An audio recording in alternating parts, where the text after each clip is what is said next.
Hello there, horror fans. BH Pumkinclaws here.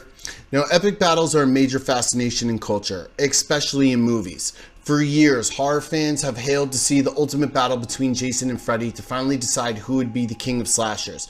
What we got, in my opinion, was a great horror milestone with a perfect mix of campy that did both genres justice. The cherry on top and nod to both sets of fans left no clear winner, and an ambiguous ending. I, for one, would have liked the ending in Hell with Pinhead rising with chains, asking them both what the problem was, but they went a different route. Japanese movie studios in 2016 brought two of their own monsters of horror to film for a total showdown to decide on the Queen of Evil. Sodako from the Ring series and Kayako from the Ghouls series. And it is as interesting and entertaining as it sounds. For those that are not familiar with Japanese horror, American horror has borrowed heavily from their library over the years. The Ring was adapted from Ringu, a horror film with a cursed tape, and Samara is the American version of Japan's Sodako. And Ju-on was adapted into The Grudge, which starred Sarah Michelle Gellar. Sodako vs. Kayako starts on two separate storylines that intersect at pivotal points, beginning with two college students who come across the cursed videotape and watch it. Then seek the help from their college professor who specializes in urban legends. All the while, a high school girl with her family moves in next door to the cursed house that is haunted by the famed Kayako and her twisted son with serious pigment issues. Both stories do an exceptional job building their own arc and delving into the lore behind their individual ghouls. Horrific scenes for gore fans that could arguably justify why Japanese horror sometimes can be superior to American.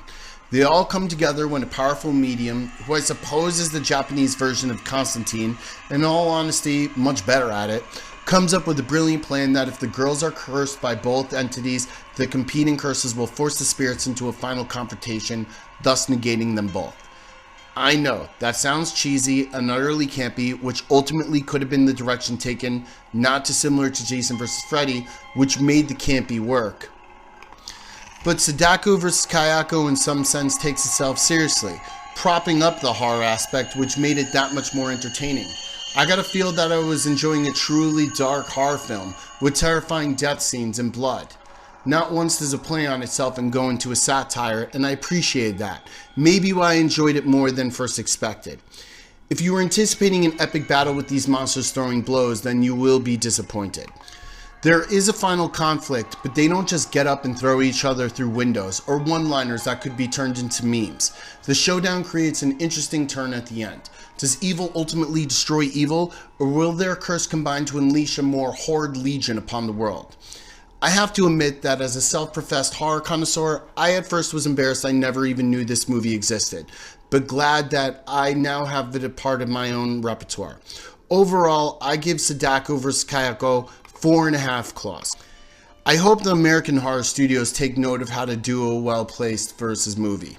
Just because campy sells does not always mean it is needed.